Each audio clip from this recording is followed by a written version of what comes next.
ये कहना चाहूंगी कि be the best version of yourself.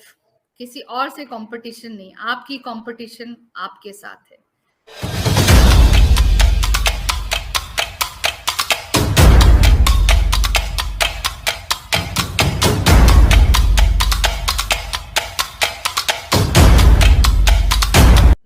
नमस्कार, जय हिंद दोस्तों।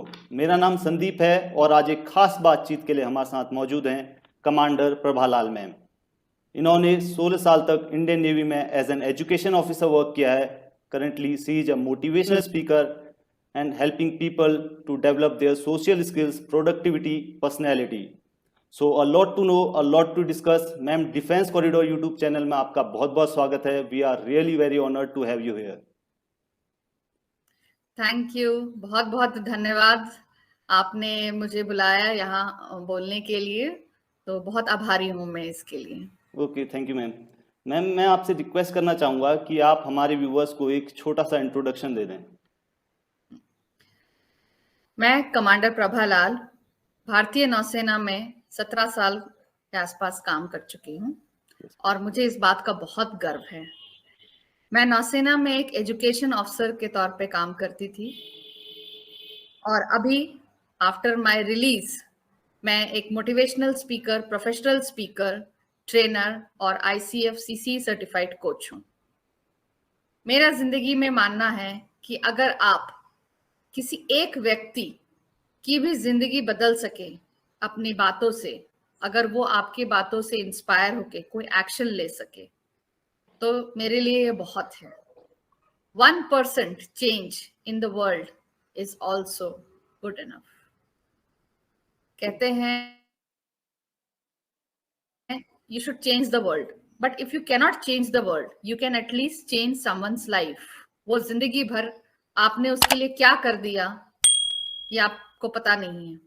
Okay okay, thank you ma'am. Ma'am, आपने ये कब सोचा कि मुझे डिफेंस फोर्सेस की तरफ जाना चाहिए? कोई ऐसा इंसिडेंट या कोई ऐसा पर्सन जिसने आपको मोटिवेट किया, yes you should try for defence forces? ऐसा पर्सन तो नहीं बोल पाऊंगी। मेरे पापा जो है गवर्नमेंट जॉब में थे, वो इंडियन रेलवेज में काम करते थे, तो पोस्टिंग गुवाहाटी में उनकी थी। हम जिस स्कूल में पढ़ते थे वहां पे आर्मी के बच्चे आते थे पढ़ने के लिए। Yes ma'am. उनसे बातचीत में पता चलता था कि आर्मी की लाइफ कैसी है। बड़ा अच्छा लगता था सुन के। उसके बाद जो टीवी में सीरियल्स आते थे, आप कहें तो एक तरह से उन्होंने बहुत मोटिवेट किया। फौजी और भी सीरियल्स आया। यस फिर एक सीरियल आया आरोहन, जो नेवी के बारे में था। Yes ma'am. समुंदर के बारे में या पानी से रिलेटेड मेरा कोई पहले से कोई जान पहचान या कोई मतलब कुछ था ही नहीं, कुछ मुझे पता नहीं था सिवाय ब्रह्मपुत्र नदी की, जिसके किनारे मैं रहती थी। आरोहण सीरियल से मुझे नेवी के बारे में पता चला। एक अंदर एक दबी हुई इच्छा थी कि कभी मैं फौज ज्वाइन करूंगी। उससे पहले 1992 से पहले लेडीज फौज नहीं ज्वाइन करती थी। ये मेरे लिए बहुत सौभाग्य की बात है कि मुझे आर्म्ड फोर्सेस में ज्वाइन करने का मौका मिला। सो आप कह सकते हैं कि एक व्यक्ति नहीं, एनवायरनमेंट जिसमें मैं पली बढ़ी, यस मैम। उसमें ये इच्छा थी, तो मैं आगे बढ़ी। Okay ma'am. मैम, हमारे व्यूवर्स को आप उस टाइम पे ले जाइए जब आप कॉम्पिटिटिव एग्जाम की प्रिपरेशन कर रहे थे, क्योंकि मैम आई थिंक मेरे को ऐसा लगता है कि एक स्टूडेंट की लाइफ में ये सबसे डिफिकल्ट फेज होता है, तो उसको आपने कैसे टैकल किया? क्लास 12th के बाद जैसे कि बाकी बच्चे कॉम्पिटिटिव एग्जाम्स की तैयारी करते थे, मैंने भी वही किया। क्योंकि मेरे पिताजी वो रेलवेज में थे, मैंने पहले बताया, तो वो चाहते थे कि मैं कोई गवर्नमेंट जॉब ही करूं। बट मेरे अंदर गवर्नमेंट जॉब में आर्म्ड फोर्सेस में ज्वाइन करने की एक इच्छा थी, जो मेरे पिताजी उतना तैयार नहीं थे, क्योंकि हमारे पूरी फैमिली में कोई भी डिफेंस से नहीं है, कोई डिफेंस बैकग्राउंड वाला कोई नहीं है। लड़कियां तो बहुत दूर की बात है, लड़के भी कोई नहीं है। मैं अपनी फैमिली में पहली हूं जो डिफेंस में आई, तो उनको मनाना एक बहुत बड़ा चैलेंज था। मैं उस समय दिल्ली में थी, कॉम्पिटिटिव एग्जाम की तैयारी कर रही थी, और बट अंदर से इच्छा फौज ज्वाइन करने की थी। तो एम्प्लॉयमेंट न्यूज़पेपर में जब ये ऐड आया, हमने भरा। बहुत मुश्किल आई इसके लिए, कि मुश्किलें इन टर्म्स ऑफ कि मेरे फादर को मुझे जो कन्विंस करना पड़ा, वो ज्यादा मुश्किल थी।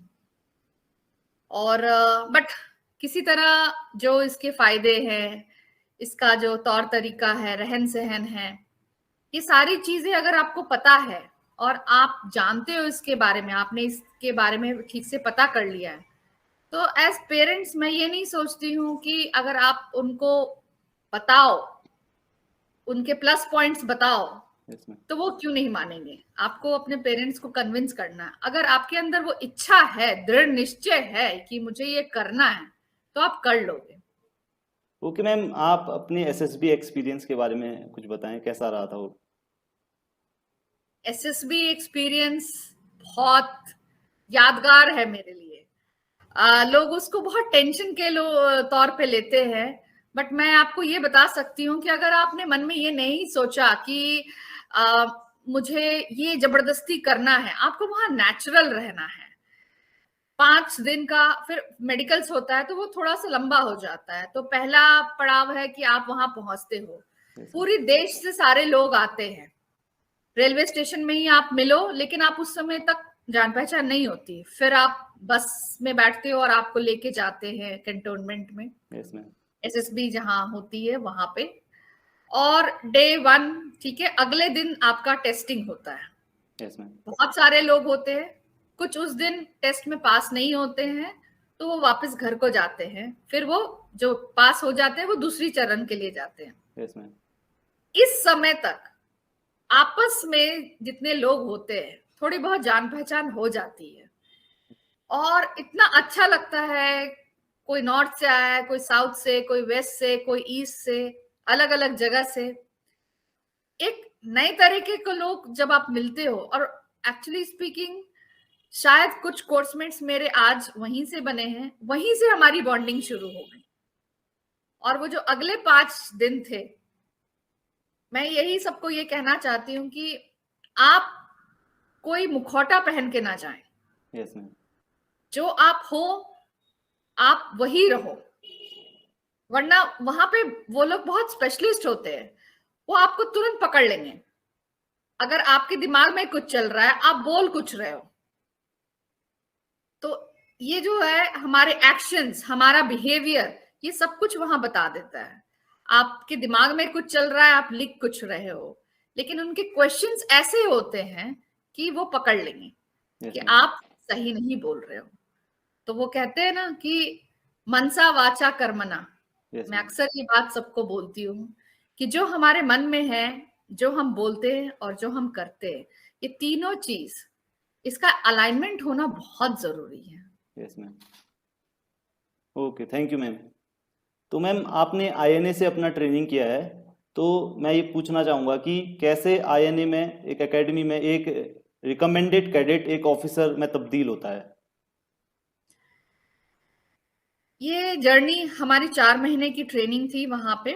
उसके बाद भी ट्रेनिंग्स होती है, जैसे कि आईएनए में सारे ब्रांचेस के लोग इकट्ठे आए, सबकी कॉमन ट्रेनिंग होती है। उसके बाद आपके ब्रांच के ऊपर, ब्रांच जैसा है उसके हिसाब से आपको अलग अलग जगह ट्रेनिंग के लिए भेजा जाता है। तो कहने का मतलब ये नहीं है कि ट्रेनिंग सिर्फ 4 महीने की ही है। Yes ma'am. ट्रेनिंग लंबे पीरियड के लिए होती है, आपके ब्रांच के हिसाब से। 4 महीने आपकी आईएनए में ट्रेनिंग हुई, उसके बाद शिप पे भेजते हैं, शिप के बारे में बताने के लिए। उसके बाद और भी जगह भेजते हैं, कि लोनावला में भी भेजते हैं। फिर हमें खाता बही, जो लॉजिस्टिक्स जो हम कहते हैं, अकाउंट्स, उनके बारे में भी नॉलेज होना चाहिए। Okay ma'am. मेन मटेरियल सबके बारे में। सो उसके लिए हमें आईएनएस हमला में भी भेजा जाता है। उसके बाद अगेन आपका फर्दर ट्रेनिंग के लिए आपको भेजा जाता है। तो जो मैं अभी बात करूंगी, जो 4 महीने की मेन ट्रेनिंग होती है, जिसके बाद हम कमीशन्ड ऑफिसर बनते हैं। Yes ma'am. ये 4 महीने कैसे बीत गए, कसम से पता नहीं चला। दिन होता था, रात होता था। दिन और रात। लेकिन आज जब मैं सोचती हूँ तो इतना कुछ वहां सीखा। सुबह जैसे सुबह उठ के हमारी परेड की ट्रेनिंग होती थी या फिर गेम्स का पीरियड होता था सुबह सुबह अर्ली मॉर्निंग। उसके बाद हम आएंगे, नहा धो के ब्रेकफास्ट करा और उसके बाद हम पढ़ने के लिए चले जाते थे, जिसको मॉर्निंग टाइम हमारा एकेडमिक्स से रिलेटेड होता था। ओके। वापस आए, लंच करा और उसके बाद थोड़ी देर के बाद में फिर हम गेम्स के लिए जाते थे, या हमारे डिविजन्स होते हैं, हम सबको बांट दिया जाता है, जैसे स्क्वाड्रंस बोलते हैं ना, यस मैम। ऐसे हमें बांट दिया जाता है और वहां अलग अलग एक्टिविटीज होती है। ओके। खेल कूद के और भी है, क्लब्स हैं, तो उससे रिलेटेड उसमें एक्टिविटीज होती हैं। Okay okay ma'am. फिर से हम शाम को डिनर से पहले फिर मिलेंगे, फिर डिनर के बाद में स्टडी टाइम उसके पहले होता है। Yes ma'am. तो आप ये मान के चले कि एकेडमी में एक बैलेंस है, एक समन्वय है, आपको एकेडमिक्स का भी, फिजिकल ट्रेनिंग का भी। ओके, सो Yes, ma'am. उन सब का पीटी, परेड, एकेडमिक्स सब कुछ जरूरी है। एज एन ऑफिसर जब हम इवॉल्व होते हैं तो जरूरी नहीं है कि आपको एक ही चीज में अच्छा रहना है। Yes, ma'am. आपको Overall. सारी खूबियां उसमें बताएंगे। वो आपको जहाज कैसे चलाते हैं, छोटी जहाज जो नाव बोलते हैं उसके बारे में, एक सेल बोट जो हम कहते हैं उसके बारे में भी बताएंगे। राइफल ट्रेनिंग भी होती है, सब कुछ अच्छा। उसी में। Okay. So as an education officer भी हमें रेडी रहना है कि कल को अगर जरूरत पड़ी तो हमें भी तो राइफल चलाना आना चाहिए। ऐसा Okay, नहीं ma'am. है। तो शिप पे जो भी आदमी जाता है तो उसके हर ट्रेन। एक राइफल ट्रेंड होते हैं। Okay ma'am. ऐसा नहीं है कि वहां पे इक्विपमेंट, वहां क्या जरूरत है, जरूरत कभी भी कहीं पे भी पड़ सकती है। Yes, हर ma'am. एक को स्विमिंग आती है, अच्छा। बेसिक। ये ट्रेनिंग वो लोग देते हैं, हमें सब कुछ सिखाते हैं। सो एकेडमी में जब आप घुसते हो तो हम कहते हैं एक कच्चा, जैसे रॉ ट्रेनी होता है, यस मैम।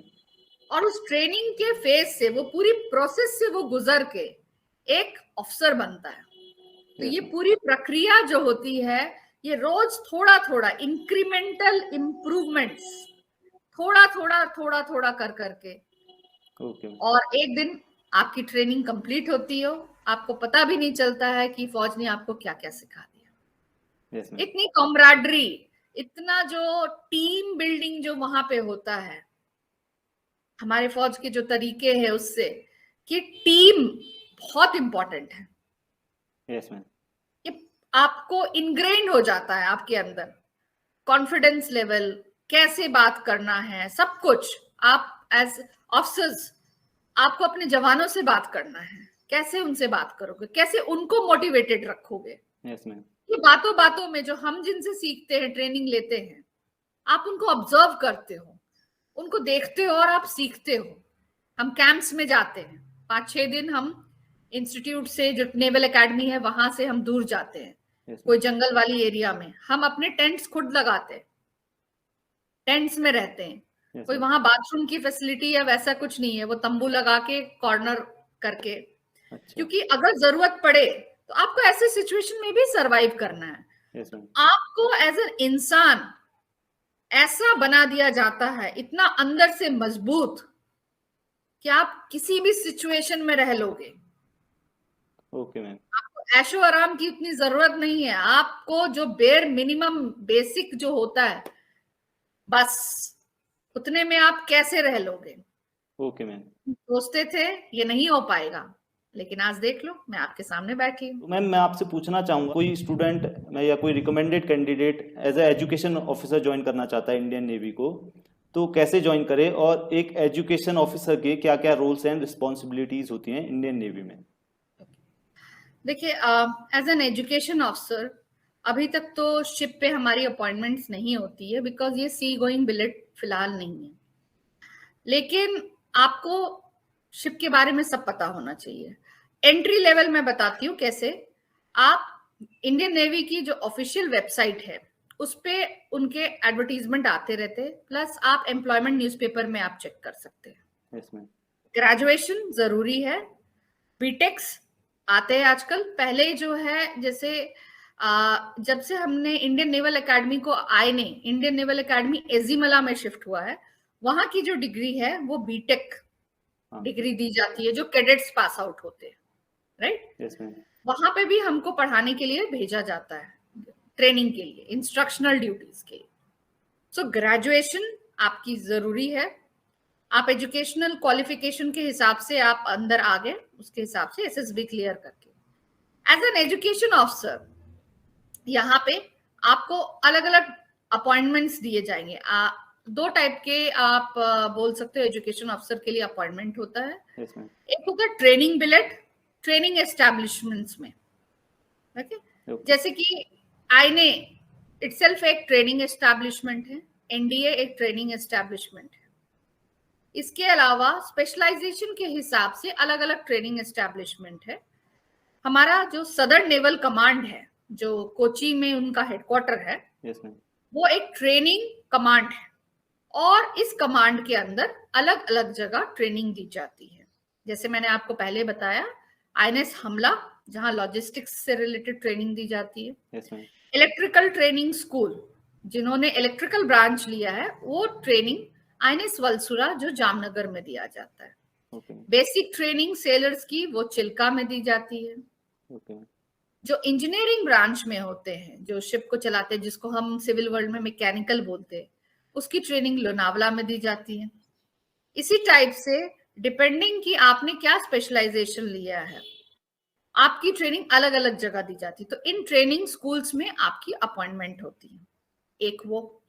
दूसरा, जिसको हम बेस बोलते हैं, जिसमें जनरल एडमिनिस्ट्रेशन की ड्यूटी दी जाती है। इसमें आपको इसके अलावा ये जैसे ट्रेनिंग एस्टैब्लिशमेंट्स में भी आपको इंस्ट्रक्शनल ड्यूटीज आपको करनी है। इसके अलावा आप डिपेंडिंग ऑन द प्लेस आप कहाँ पोस्टेड हो, लाइब्रेरी, बहुत सारे स्कूल्स होते हैं। जैसे छोटे बच्चों के स्कूल्स में अगर मैं केजी स्कूल बोलती हूँ, नेवल केजी जो बोलते हैं, ओके, केंद्रीय विद्यालय, नेवी चिल्ड्रन स्कूल, इन तीनों का एडमिनिस्ट्रेशन भी देखना होता है। बहुत सारे ट्रेनिंग फंड्स होते हैं, ग्रांट्स आते हैं, उनका जो अकाउंट्स है उसको भी हैंडल करना होता है। सो ऐसा नहीं है कि सिर्फ आप कैडेट्स को ट्रेनिंग दे रहे हो या पढ़ा रहे हो, उसके अलावा भी ये काम है। इसके अलावा एक और काम है मेट, जो कुछ एजुकेशन ऑफिसर्स में थोड़े दिनों के बाद जो सेलेक्ट होते हैं, उनको मेट ब्रांच में मेट की ट्रेनिंग दी जाती है। जैसे जब जहाज उड़ता है यस तो वेदर कैसा है, बिना उसकी जानकारी लिए कहीं जाना ठीक नहीं है। तो इस चीज के लिए उनको आईएमडी पुणे वहां भेजा जाता है। Okay, Indian meteorological department Pune में है, वहां भेजा जाता है। तो वो मेट जो लोग मेट स्पेशलाइजेशन करते हैं, उन लोगों की पोस्टिंग शिप में आ सकती है। ओके मैम, और इसके अलावा आपको, अगर आप बीटेक हो तो आपको अपग्रेडेशन के लिए एमटेक करने का भी चांस मिलता है। अच्छा, अब एमटेक आपको या तो आईआईटीज के थ्रू कराते हैं या फिर national institute of technology NIT से भी कराते हैं। सो वो आपको एक इंटरव्यू प्रोसेस से गुजरना होगा। आपने अगर वो क्वालिफाई किया तो आप आगे उसमें कर सकते हो। अपॉर्चुनिटीज बहुत सारी हैं, आपके ऊपर है आप कैसे लेते हैं। Okay, okay ma'am, okay ma'am, आपने एजुकेशन सेक्टर को बहुत करीब से देखा है, तो मैं ये जानना चाहूँगा कि आपको आपके एक्सपीरियंस से क्या लगता है कि एजुकेशन सिस्टम में क्या वीकनेस है और क्या गैप जो फुलफिल होना जरूरी है आपको लगता है। गैप मेरे हिसाब से मैं ये कहूंगी कि अभी भी हमारा जो सिस्टम है वो रोट लर्निंग के ऊपर है। यानी कि आपने एग्जाम लिया, उसमें आपने कितना मार्क्स उसमें मिला आपको, उस पे वो डिपेंड करता है। जरूरी नहीं है कि उस दिन के असेसमेंट में बच्चे ने, हो सकता है उसको आता हो बट उस दिन वो परफॉर्म नहीं कर पाया, उस पर्टिकुलर क्वेश्चन को वो हल नहीं कर पाया। तो कोई एक वो है कि असेसमेंट प्रोसीजर जो अपना है, ये एक दिन का असेसमेंट नहीं हो सकता। मैं एक इंसान हूं, मैं अच्छी हूं या बुरी हूं, या आप जब तक मुझे जानोगे नहीं तब तक आप मेरे बारे में ये असेसमेंट नहीं कर सकते। तो इसके लिए कंटिन्यूअस असेसमेंट होना जरूरी है। जो बहुत सारी बदलाव आए हैं, लेकिन जब हम सिविल वर्ल्ड में जाते हैं तो आपका 10th का मार्क्स कितना है, आपका 12th का मार्क्स कितना है, ये बहुत मायने रखता है आज भी। Yes ma'am. भी एंट्रेंस, तो इसमें थोड़ा सिस्टम में चेंज आना चाहिए। दूसरा, लाइफ स्किल्स। लाइफ स्किल्स बहुत जरूरी है। आज हम बस टेक्नोलॉजी के पीछे भागे जा रहे हैं। क्या हमारे बच्चों को पता है कि आलू जमीन के अंदर उगता है या जमीन के ऊपर उगता है? Yes ma'am. एक एग्जाम्पल। Yes ma'am. तो ये छोटी छोटी चीजें हैं कि जो हमारी, जो हम कहते हैं लाइफ बेसिक, जो हम सिर्फ टेक्नोलॉजी और बाकी चीज, कोडिंग, सारा कुछ हम करे जा रहे हैं। मैं ये नहीं कहती हूँ ये जरूरी नहीं है। Basic human values, skills, social skills, ये बहुत जरूरी है। Okay ma'am. बहुत मायने रखता है एजुकेशन सिस्टम। हाँ, एनईपी आ रहा है और इसमें इसका ख्याल रखा गया है। इट विल टेक टाइम और थोड़ा समय लगेगा, लेकिन वो दिन जरूर आएगा। मैम, मैं एक आर्टिकल पढ़ रहा था तो उस पे लिखा हुआ था कि ये भी एक प्रॉब्लम है ma'am, you can contradict on that, कि जो हमारे टीचर्स हैं ना वो क्रीम पे फोकस करते हैं। वो सोचते हैं कि ये अच्छा बच्चा है तो इसको और ऊपर किया जाए, बट अगर रादर देन वो अच्छा बच्चा है वो तो कर ही लेगा, रादर देन हम एक वीक स्टूडेंट पे ज्यादा टीचर्स फोकस करें तो शायद बेटर होगा। क्या इस पे आप एग्री करते हैं?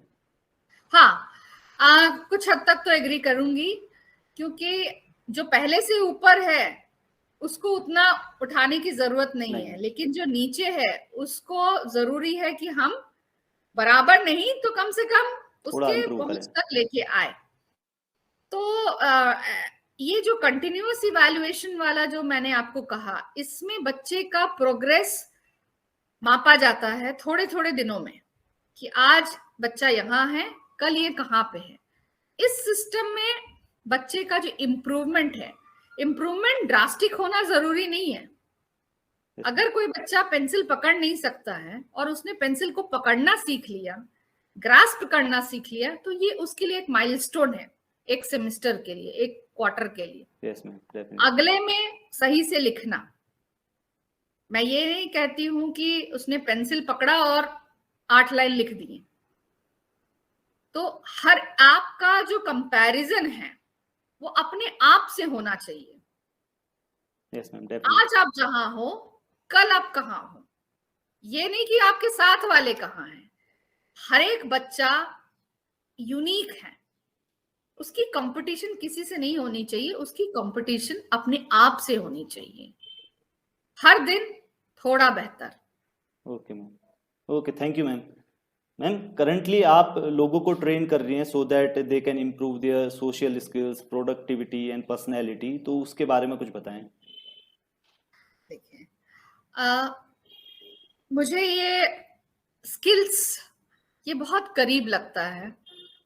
तो मैं चाहती हूँ, जैसे मैंने आपको कहा कि जब मैं लोगों से बात करती थी पहले, फौज में भी आपके पास बहुत सारे मेन होते हैं और भी स्टाफ सबऑर्डिनेट्स जो होते हैं। yes, तो जब मैं उनसे बात करती थी किसी भी या फिर अदरवाइज ऑल्सो, वो आपको किसी प्रॉब्लम में है और अप्रोच करें, आपने उनको बताया क्या करना है, कैसे एक मार्गदर्शन टाइप दिया, और वो उस चीज को फॉलो करते हैं और आपके पास वापस आते हैं, हमने आपकी बात का अमल किया और मुझे सफलता मिली, और आपको थैंक यू बोलते, तो आपको बड़ा अच्छा लगता है कि हाँ चलो।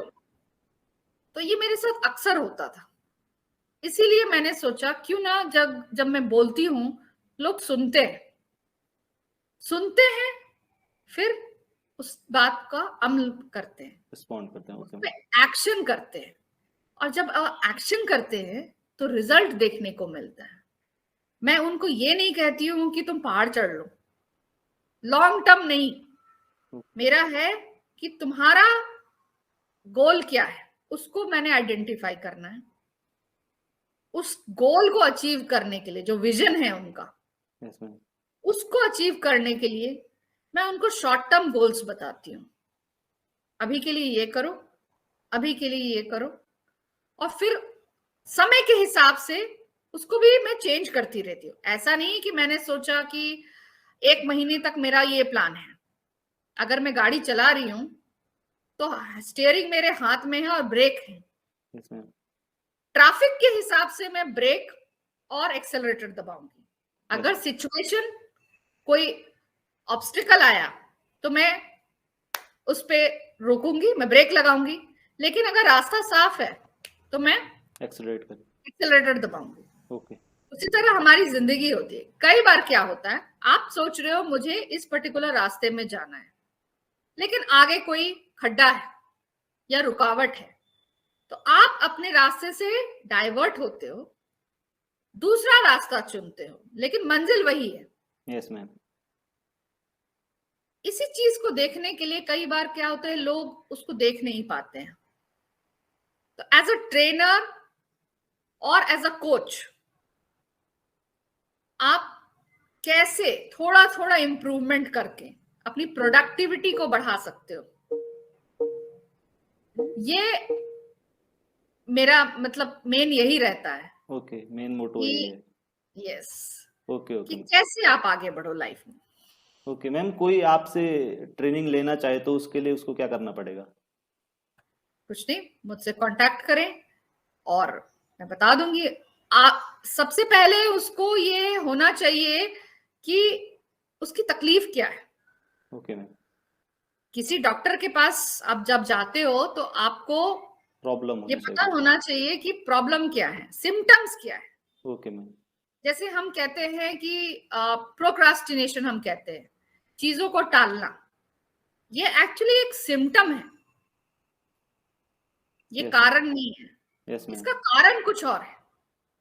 कारण है हमें उस चीज को करने के लिए डर लगता है, लोग क्या सोचेंगे ये हो सकता है, इंटरेस्ट नहीं है उस चीज पे। इंटरेस्ट नहीं है। अपने आप को हमें एनालाइज करना है। Yes ma'am. Okay ma'am, thank you. Ma'am तो ये बताइए, आज की जो जनरेशन है उसको most stress generation of all time बोला जाता है, क्योंकि मैम बहुत सी कंडीशंस हैं। तो मैम आप ये बताइए कि एक स्टूडेंट या एक पर्सन अपनी लाइफ में क्या ऐसा करे जिससे वो एक स्ट्रेस फ्री लाइफ जी पाए? स्ट्रेस अगर आप कंपेयर करें पहले और अभी के सिचुएशन में, यस मैम। तो हमारी इस टेक्नोलॉजी की वजह से जिंदगी बहुत फास्ट पेस्ड हो गई है। फास्ट पेस्ड का एग्जांपल जैसे अगर मैं आपको दूं कि आप ये अगर आपको कोई असाइनमेंट मिला है लेट्स से और एक प्रोजेक्ट है, यस मैम। आपको उस पे काम करने के लिए दिया है, आपने उस प्रोजेक्ट को बनाया। पहले क्या होता था, आप प्रपोजल बनाओगे, उसको डाक से भेजोगे, यस मैम, टाइम लगता था। Yes ma'am. टाइम लगता है, तो जाने में टाइम लगा, वहां से रिप्लाई आपको पहुंचने में टाइम लगता है, यस मैम। फिर आप उस पर एक्शन करोगे। इस बीच आपके पास समय होता है वो तैयारी करने के लिए। Yes ma'am. अभी क्या है, इंस्टेंट है, ईमेल भेजा, टंग, वहां से तुरंत रिप्लाई भी आ जाएगा 1-2 घंटे में। तो आपका reaction time, you always have to be ready. Yes ma'am. ये जो हर समय तैयार रहना, ये इंसान को मतलब इसमें टेंशन बढ़ गया। यस मैम, स्ट्रेस बढ़ गया है। Fast paced technology. Next is younger generation में fear of missing out. Yes ma'am. हर थोड़ी देर में मोबाइल चेक करना, मुझे हर एक जगह प्रेजेंट रहना है, ऐसा नहीं है। आप अपनी प्रायोरिटीज को सेट कीजिए, एक रूटीन फॉलो कीजिए। सुबह का रूटीन, दोपहर का रूटीन, शाम का रूटीन। सारा समय पढ़ना जरूरी नहीं है। Yes ma'am. फिजिकल एक्सरसाइज बहुत जरूरी है। आप न्यूज में देख ही रहे होंगे, यस मैम। आजकल कम लोग भी, तो बहुत जरूरी है कि आप अपनी सेहत पे ध्यान दें। Yes ma'am. जब आप सेहतमंद रहेंगे तभी आप आगे बढ़ सकते हैं। कितना भी आपके पास दिमाग हो, लेकिन अगर शरीर ने साथ नहीं दिया, आप बीमार हो, तो आप आगे नहीं बढ़ सकते। ओके मैम, क्या आपको ये लगता है कि जो हमारे पेरेंट्स हैं उनका ओवर केयर करना, ओवर प्रोटेक्टेड रखना अपने चिल्ड्रन को, ये भी रिस्पॉन्सिबल है कि ज़्यादा स्ट्रेस है बच्चों में? सारे पेरेंट्स का तो नहीं कह पाऊंगी, हाँ कुछ पेरेंट्स बहुत ज्यादा प्रोटेक्टिव हो जाते हैं, मैम वो आज भी सही नहीं है। मैक्सिमम यही देखने को मिलता है आजकल की पेरेंट्स ओवर प्रोटेक्टेड हैं, बच्चे को कभी बाहर फेस ही नहीं करने देते हैं, बाहर की लाइफ को फेस नहीं करने देते हैं। आई थिंक ये भी प्रॉब्लम है। अब थोड़ा है, ये प्रॉब्लम तो है, लेकिन इसको आप अपनी तरीके से, बच्चों को अगर एक्सपीरियंस नहीं है, जैसे अगर आपने उससे सब्जी भाजी लाने के लिए नहीं भेजा, यस तो मैम। वो कैसे जानेगा कि कल को जब उसको अकेले रहना है तो कैसे हैंडल करना है। Yes ma'am. अगर उसने कभी गैस ही नहीं जलाई है तो कल जब वो अकेला रहेगा, तो आपको अपने बच्चों के भविष्य के बारे में आज से तैयारी करनी है। यस सिर्फ मैम। प्यार नहीं देना है, कल को आपके पास वो ज्यादा से ज्यादा आजकल कोई बच्चा कितनी दिन रहता है? 12 साल। 12 साल। 12 साल मतलब 12वीं क्लास तक 12 साल, और उसके पहले 5 साल 17 साल। उसके बाद बच्चा घर से अपने बाहर घोंसले है। से निकल जाता है। Yes ma'am. अगर आपने उसको बहुत ज्यादा प्यार से रखा है तो आप उसके लिए अड़चन क्रिएट कर रहे हो, यस वो मैम। बाहर जाके एडजस्ट नहीं कर पाएगा। Yes ma'am. उसको आज से ही अगर प्रिपेयर करो कि कल को अगर आपको हॉस्टल में रहना है या आपको कहीं बाहर अलग से तैयारी करने के लिए रहना है, तो कैसे रहेंगे। उसको अपना काम थोड़ा थोड़ा दो, घर के काम में बोलो हाथ बटाने के लिए। Yes ma'am. थोड़ा वो काम करेगा तभी तो वो सीखेगा, नहीं तो कैसे आगे बढ़ेगा। अकेले कैसे रहेगा, अचानक से इतना ज्यादा उसको घर का खाना की याद आएगी, वो बाहर एडजस्ट नहीं कर पाएगा, फिर Yes, तबीयत खराब होगी। सारा टाइम मम्मी पापा के साथ ही अगर बंधा रहेगा, अगर वो घर में ही बैठा है, दोस्तों के साथ खेलने नहीं जा रहा है, तो नए फ्रेंड्स वो कैसे बनाएगा। yes, एक मैम। बात अच्छी हमारी फौजी एनवायरनमेंट में ये होती है कि हर 3 से 5 साल में हमारा ट्रांसफर होता है, तो हमारे जो बच्चे होते हैं उनमें ये अडेप्टेबिलिटी क्वेश्चन बहुत ज्यादा होती है, यस मैम। क्योंकि एडजस्ट हर एडजस्टमेंट। सीख लेते हैं मैम। हम भी, मैम मेरे फादर भी मिलिट्री में है, तो हमने भी ये चीज सीख लिया था पहले ही। यस, यस आप पूरी तरह सहमत होगे जो मैं कह रही हूँ यस मैम, कि हर डेफिनेटली। थोड़े दिनों में एक नया बदलाव वो बच्चों को बहुत कुछ सिखाता है। नई जगह, नए लोग, नए लोगों से इंटरेक्ट करना, वो भी एक बहुत बड़ी बात है। कैसे आप उनसे मिलनसार हो, नेचर जो होता है यस मैम। वो हम फौजी बच्चों में बहुत होती है। Okay, thank you ma'am. Ma'am आप ऐसी क्वालिटीज बताइए जो हर किसी पर्सन में होनी चाहिए, और अगर नहीं है तो उसे अभी जाकर सीखनी चाहिए वो क्वालिटीज। देखिए, कुछ क्वालिटीज आप सीख सकते हो और कुछ क्वालिटीज आपके अंदर इनबॉर्न होती है, वो सीखी नहीं जाती है। Yes ma'am. हाँ, आप किस चीज पे इम्प्रूव कर सकते हो, एक है कम्युनिकेशन स्किल्स, यस मैम। वो बहुत इंपॉर्टेंट है। आप जब तक सामने वाले को सही तरीके से कम्युनिकेट नहीं कर पाओगे, सही तरीके से, यस मैम। कम्युनिकेशन का एक लूप होता है। आपने एक काम शुरू करा, आपको एक काम दिया गया, आपने वो काम शुरू करा, आपने वो काम खत्म किया। Yes ma'am. यहाँ पे कम्युनिकेशन खत्म नहीं होता है। कम्युनिकेशन खत्म होगा जब आपने वो काम खत्म किया और आपने उस आदमी को बताया जिसने वो काम आपको दिया है। तो यस ये मैम। आपने सुना होगा, फिल्मों में देखा होगा कि जब कोई, लेट्स से अगर मैंने आपको ये शेरशाह मूवी का एग्जांपल देती हूँ, यस मैम। कि इसमें जब बोलते हैं तो वॉकी टॉकी पे जब वो बोलते हैं मोटरोला डिवाइस पे, तो वो कुछ बोला, उसके बाद तुरंत सामने वाला नहीं बोलता है, जब Yes, तक ma'am. ये बोलता है ओवर, यस मैम। तो फिर दूसरा बोलेगा। यानी बीच में कोई कम्युनिकेशन कट तो नहीं गया, जब तक उसने ओवर नहीं बोला है तब तक उसकी बात चल रही है।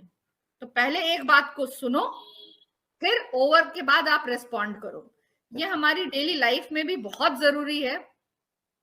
हम सुनते इसलिए हैं क्योंकि हमको बोलना होता है, ये बहुत गलत है।